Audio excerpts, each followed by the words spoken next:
Oke guys, jadi lokasi pertama yang kita kunjungin adalah Waste4Change, di mana Waste4Change ini merupakan sebuah perusahaan yang menyediakan solusi pengelolaan sampah secara bertanggung jawab yang bergerak di bidang kewirausahaan yang memberikan solusi terhadap permasalahan sampah.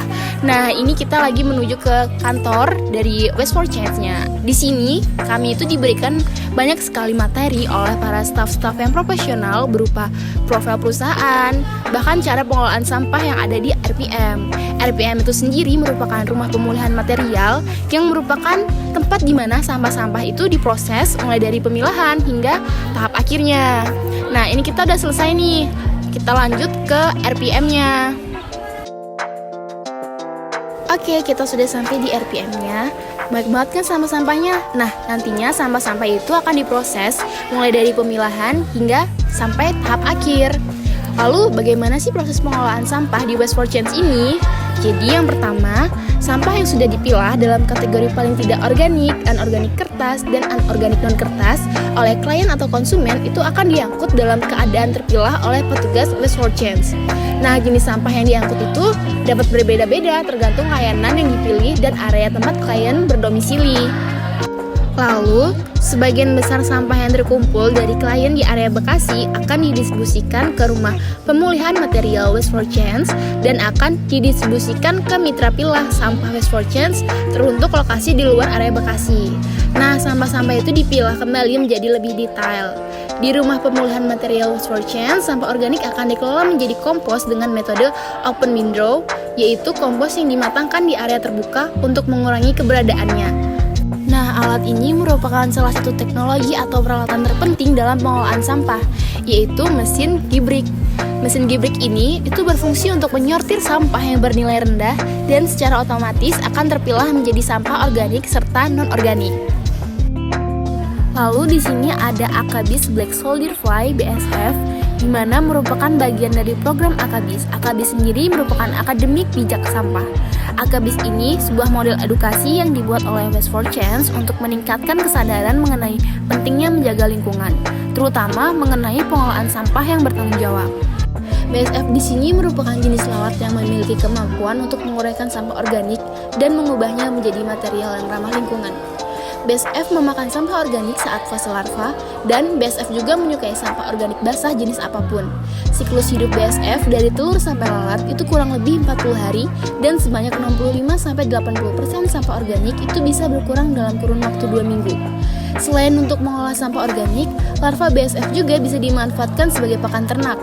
Faktanya, larva BSF ini memiliki kandungan protein yang tinggi dan lebih murah daripada tepung ikan.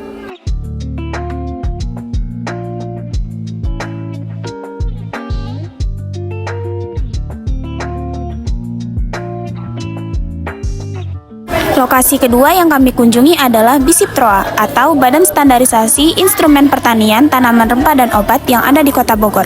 Nah, pada saat ini kami sedang berada di lobi Aula BISIPTROA untuk melakukan presensi terlebih dahulu sebelum memasuki area aula. Di aula kami diberikan banyak sekali materi mengenai profil hingga dengan tanaman rempah serta tanaman obat yang ada di BISIPTROA.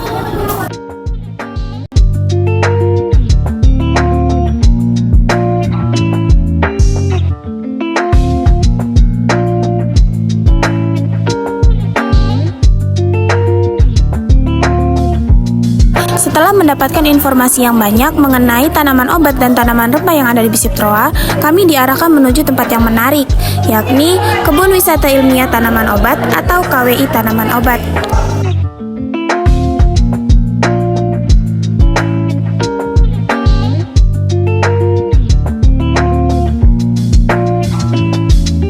Di antara banyaknya tanaman yang ada di BISIPTROA, ada beberapa tanaman yang sempat kami dokumentasikan, seperti cabai Jawa, bawang sabrang, tanaman eukaliptus yang biasa dibuat untuk minyak kayu putih atau minyak telon,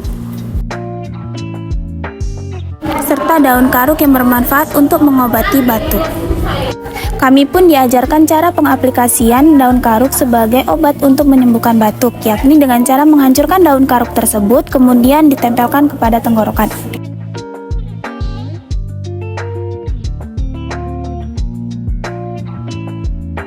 Selanjutnya kita akan beralih ke Kebun Raya Bogor. Kebun Raya Bogor adalah salah satu objek wisata yang menjadi ikon dari kota Bogor. Tempat wisata ini kabarnya dikembangkan sejak zaman Sunda Kelapa. Konon katanya, Kebun Raya Bogor ini juga dianggap sebagai kebun botani paling tua yang ada di Asia. Dan di sana banyak sekali pemandangan yang bisa kita lihat untuk memanjakan mata kita dan paru-paru dari hiruk-pikuk keramaian polusi di ibu kota. Selain pemandangan alam yang indah dan yang asri, di sana juga terdapat banyak macam flora dan fauna yang bisa kita jumpai. Kebun Raya Bogor pada umumnya hanya terdapat pohon-pohon besar yang tua dan panjang umurnya. Dan ada pun tempat terbuka untuk berrekreasi. Di sana ada setiap pohon paling besar tertulis nama dan tahunnya. Ada pula pohon yang tertua di sana adalah pohon yang ditanam sejak tahun 1850. Dan tak hanya itu, di Kebun Raya Bogor terdapat juga 13 fasilitas tempat yang sangat menarik untuk kita berekreasi dan belajar dari seluruh yang tersebar di area Kebun Raya Bogor. Ada juga koleksi polong-polongan yang menurut statistik Kebun Raya terdiri atas 222 family dan 1266 marga dan 3444 jenis dan 13865 spesimen yang tertanam di area Kebun Raya Bogor. Ada juga tumbuhan kantung semar yang merupakan genus Nepenthes dan merupakan dari famili Nepenthaceae. Oke, tempat selanjutnya yang kita kunjungi adalah Museum Zoologi Bogor. Museum Zoologi Bogor merupakan museum khusus yang didirikan pada 1894 atas gagasan dari J.C. Koningsberger dan diresmikan pada akhir Agustus tahun 1901. Dan ini merupakan foto-foto para pimpinan Museum Zoologi Bogor dari tahun 1894 sampai sekarang. Ini merupakan rangka tubuh dari harimau Sumatera. Harimau Sumatera merupakan satu dari 6 subspesies harimau yang masih bertahan hidup hingga saat ini dan termasuk dalam klasifikasi satwa kritis yang terancam punah. Selanjutnya di sini juga ada kasuari. Kasuari merupakan salah satu burung yang berukuran besar dengan berat dapat mencapai 60 kg loh. Burung ini mampu hidup hingga umur 40 tahun lamanya dan merupakan burung asli Papua Nugini. Oke, selanjutnya juga di sini ada badak.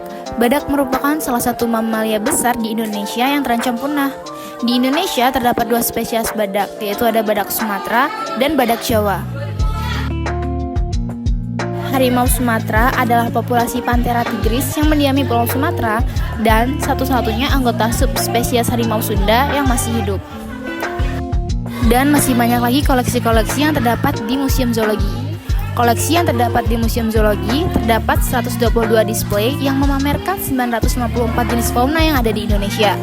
Jenis fauna yang dipamerkan terdiri dari 211 jenis burung, 88 jenis mamalia, 92 jenis reptil dan amfibi, 55 jenis ikan, 243 jenis moluska, 3 jenis krustasee, dan 262 jenis serangga. Lokasi berikutnya yang kita kunjungi adalah Taman Wisata Orchid Forest Cikole yang berada di daerah Lembang. Orchid Forest Cikole merupakan tempat wisata yang terletak di Kabupaten Bandung Barat, Provinsi Jawa Barat. Kawasan ini merupakan taman konservasi anggrek terbesar di Indonesia dengan hutan pinus seluas 12 hektar. Di orchid ini banyak sekali tanaman yang kita jumpai. Salah satunya ada Strobilus betina pada pohon pinus. Selain itu ada juga bunga trompet.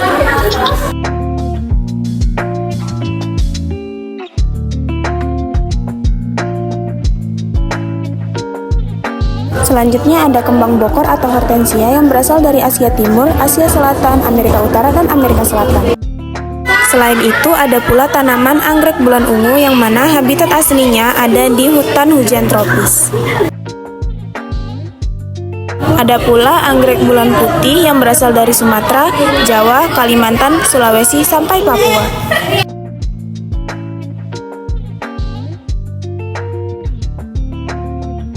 Karena Orchid Forest Cikole merupakan taman anggrek terluas di Indonesia, di sini kita bisa menikmati 157 jenis bunga anggrek beraneka macam yang dikembangkan. Spesies anggreknya juga tidak hanya berasal dari Indonesia loh.